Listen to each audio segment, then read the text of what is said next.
안녕하세요. 오늘 저희가 좀 깊이 들여다볼 자료들은요, 주요 통신사나 금융회사에서 수천만 명 개인정보가 그냥 나가버린 사건들, 이런 걸 다루고 있습니다. 단순 정보 유출, 이 수준을 넘어서서 우리 일상하고 재산까지 위협하는 디지털 재난 수준이다. 이런 경고가 있더라고요. 그래서 오늘 이 시간에는요, 이 디지털 재난이라는 게 대체 뭔지, 그리고 왜 자꾸 이런 끔찍한 일들이 반복되는 건지 그 배경을 좀 짚어보려고 합니다. 그리고 또 기존 보안 방식으로는 이제 어렵다. 그래서 대안으로 주목받는다는 제로 트러스트 보안 모델. 여기에 대해서도 좀 깊이 이야기 나눠볼까 하는데요. 같이 한번 풀어가 보죠. 이게 뭐 남의 일이 아니더라고요, 보니까. 네, 맞습니다. 최근 해킹 사건들 그 심각성을 아주 날카롭게 잘 분석하고 있어요. 그냥 사건만 쭉 나열한 게 아니라 왜 이런 게 반복될 수밖에 없는지 그 구조적인 문제까지 딱 짚어내고 있거든요. 그러면서 대안으로 제로 트러스트라는 개념을 이야기하는데 이게 어떻게 보면 보안을 바라보는 관점 자체를 확 바꾸는 그런 새로운 패러다임의 필요성을 아주 강하게 제기하고 있습니다.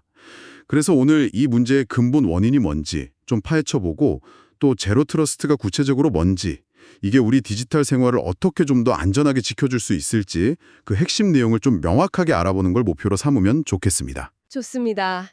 그럼 일단 디지털 재난이라고까지 불리는 현실부터 좀 더 자세히 들여다볼까요? 자료에 나온 사례들 보니까 SK텔레콤 고객 유심 인증키 유출 사건도 있었고 KT에서는 사용자도 모르게 막 수억 원대 소액 결제가 이루어지고 롯데카드 고객 정보 왕창 털린 거. 진짜 이름만 들어도 다 기억나는 큰 사건들이죠. 근데 꼭 이런 일이 터지고 나면 기업은 뭐 과징금 좀 내고 책임이 그걸로 끝나는 경우가 많은 것 같은데 정작 내 정보 털려서 생기는 피해는 개인이 다 떠안아야 하는 이 현실이 계속 반복되는 것 같아요. 그렇죠. 예전에는 뭐 해킹이다 하면 그냥 웹사이트 좀 약한데 공격해서 정보 좀 빼가는 정도 이렇게 생각했다면 요즘은 그 양상이 훨씬 심각해지고 전문가들이 이게 그냥 사고가 아니라 재난이다 이렇게까지 부르는 거거든요. 여기서 좀 흥미로운 지점은요. 이 공격 방식이 얼마나 빨리 진화하고 또 교묘해지는가 하는 점입니다. 시스템 전체를 그냥 암호화해서 먹통으로 만들어버리고 복구하려면 비트코인 내놔라. 이런 랜섬웨어는 이제 뭐 너무 흔해졌죠. 근데 여기에 인공지능, AI까지 동원된다는 거예요. 그리고 이런 고도화된 공격은 한번 딱 성공하면 그 피해가 정말 걷잡을 수 없이 확산된다는 특징이 있어요. 그냥 개인정보 노출로 끝나는 게 아니고 그 정보가 바로 보이스피싱이나 금융사기 같은 2차, 3차 범죄에 악용되니까요. 피해 규모가 막 기하급수적으로 커질 수 있는 거죠. 한국인터넷진흥원, 키사 관계자도 그랬잖아요. 이제 기업들이 보안 투자를 그냥 비용으로 생각하면 안 된다. 이건 진짜 회사의 생존이 걸린 문제다. 이렇게 인식해야 한다고요. 반복되는 대형 사고들, 그 뒤에는 사실 이런 위협이 얼마나 심각한지 제대로 모르거나 알면서도 투자를 소홀히 하는 경영진의 어떤 안이한 태도, 책임의식 부족, 이런 게 자리 잡고 있다는 분석에 상당히 설득력 있게 들립니다. 그러니까 기업이 보안에 실패하면 그게 그냥 그 회사 문제로 안 끝나고 결국 우리 한 사람 한 사람의 돈 문제, 사생활 침해, 또 불안감 이런 걸로 바로 이어진다는 거잖아요. 그러니까 이걸 그냥 또 어디 털렸네 하고 남의 일처럼 볼 수가 없는 거죠. 그렇다면요, 이 기존의 보안 방식들 왜 이런 새로운 위협들을 제대로 막아내지 못하는 걸까요? 흔히들 이제 성벽 높이 쌓는 걸로 비유하잖아요. 외부 침입 막는 거. 근데 자료들을 보면 이 방식만으로는 이제 한계가 너무 뚜렷하다 이렇게 지적을 하더라고요. 일단 성벽이 한번 뚫리거나 아니면 뭐 처음부터 내부에 나쁜 마음 먹은 사람이 있으면 이건 뭐 속수무책이라는 거죠. 그래서 등장한 개념이 바로 제로 트러스트라고요. 이 제로 트러스트의 핵심 원칙, 절대 믿지 말고 항상 검증하라. 이게 딱 들으면 되게 인상적인데 근데 또 한편으로는 상당히 피곤할 것 같다는 생각도 들어요.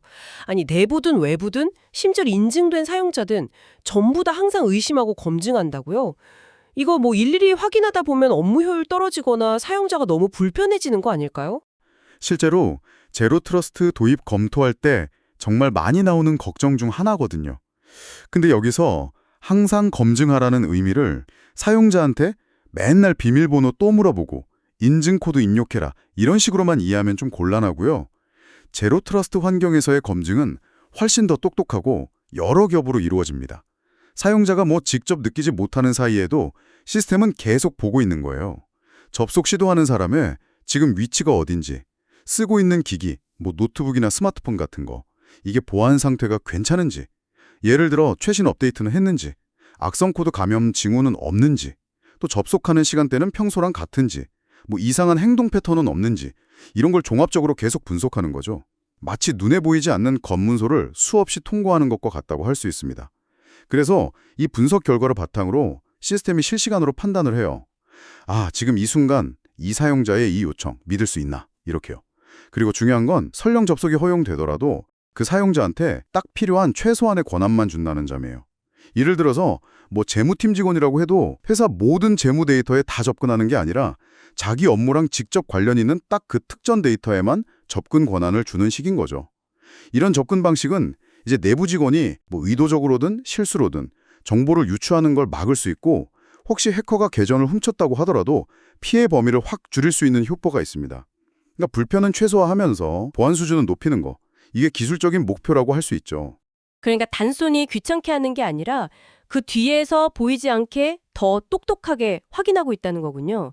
실제로 이런 모델을 잘 적용하고 있는 그런 사례도 있겠죠, 그럼. 그럼요. 대표적인 사례가 있죠. 네, 자료에서도 딱 나오더라고요. 구글의 비욘드 코프 이거요. 이게 대표적인 성공 사례라고 하던데요.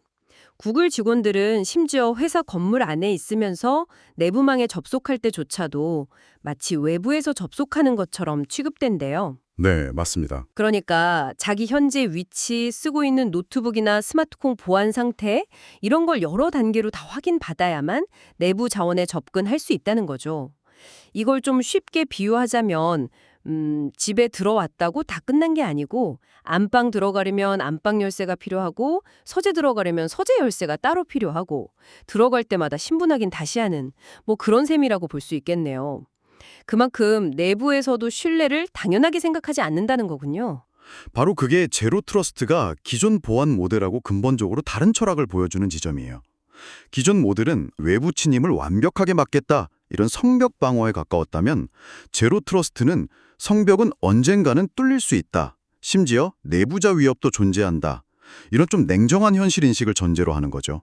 완벽한 방어는 불가능하다는 걸 그냥 인정하고 시작하는 겁니다. 그래서 설령 침입이 발생했을 때 이걸 얼마나 빨리 탐지하고 피해를 어떻게 최소화할 것인가, 그리고 얼마나 신속하게 시스템을 복구할 것인가, 여기에 훨씬 더 많은 무게를 둡니다. 그러니까 예방 중심에서 탐지 대응 복구 중심으로 보안의 무게중심 자체가 이동하는 그런 근본적인 변화라고 할 수 있습니다.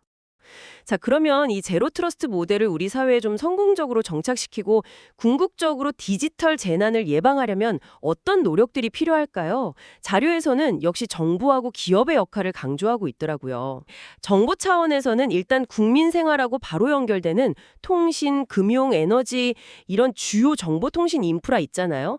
여기에 대해서 좀 더 엄격하고 실질적인 국가 보안 점검 체계를 마련해야 한다, 이런 목소리가 높고요. 그리고 보안 의무를 제대로 안 지켜서 대규모 피해를 일으킨 기업에 대해서는 지금처럼 뭐 솜방망이 처벌 이게 아니라 기업 매출액하고 연동해서 아주 강력한 과징금을 부과하는 식으로 실질적인 책임을 물어야 한다, 이런 주장도 제기되고 있습니다. 또 사고가 딱 터졌을 때 기업이 이거 숨지거나 축소하지 못하게 투명성을 강화하고 피해 입은 개인들을 좀 신속하고 두텁게 구제할 수 있는 제도적 장치 마련, 이것도 시급하다는 지적이 나오고요. 결국 핵심은 책임 강화다, 이렇게 요약할 수 있겠네요. 그럼 어떻게 해야 기업들이 보안 사고 났을 때 책임을 피하거나 정보를 숨기지 않고 좀 투명하게 공개하고 피해자 보호에 적극적으로 나서게 만들 수 있을까? 이 문제죠. 단순히 뭐 제로 트러스트 같은 새로운 기술 도입하세요, 이렇게 권고만 해서는 부족할 거고요. 말씀하신 것처럼 관련 법규를 좀 현실에 맞게 정비하고, 또 보안을 비용이 아니라 진짜 중요한 투자라고 여기는 기업 문화를 만들고, 사고 났을 때 책임 소재를 명확히 하고 피해 구제 절차를 강화하는 거, 이런 제도적, 문화적 변화가 반드시 같이 가야 합니다. 기술만으로 되는 게 아니라 기술, 제도, 문화, 이게 삼박자가 맞아야 한다는 거죠. 이건 그냥 IT 부서만의 문제가 아니라 우리 사회 시스템 전체의 과제라고 봐야 합니다. 물론 정부와 기업의 노력만으로 모든 게 다 해결되지는 않겠죠. 결국 우리 개개인의 역할도 빼놓을 수 없을 것 같습니다. 당연하죠. 네, 자료에서도 그 점을 분명히 하고 있더라고요. 우리 스스로가 자신의 개인정보를 그냥 뭐 데이터 쪼가리 이렇게 생각할 게 아니라 정말 소중한 디지털 자산이다. 이렇게 인식하는 태도 변화가 먼저 필요하다는 조언이 있었고요. 그리고 아주 기본적인 보안 수칙을 생활화하는 거. 예를 들면 뭐 여러 사이트에서 똑같은 비밀번호 쓰지 않고 주기적으로 바꿔주는 거.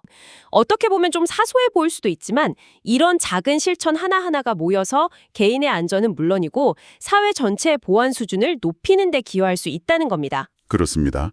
정부의 정책적 지원과 규제, 기업의 책임 있는 투자와 시스템 구축, 그리고 우리 각자의 보안의식과 실천, 이 세 가지가 함께 어우러져서 촘촘한 안전망을 만들어갈 때 비로소 가능하다는 것입니다.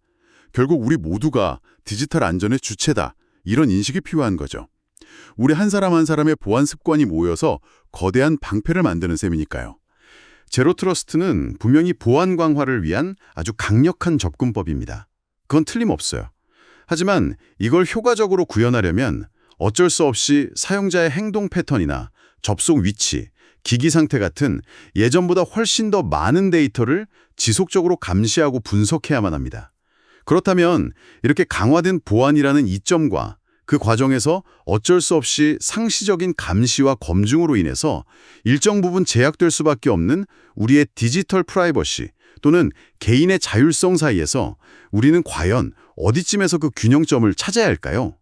이 질문에 대한 답은 아마 각자의 가치 판단에 따라 다를 수 있을 겁니다. 한 번쯤 진지하게 고민해 볼 만한 질문이라고 생각합니다.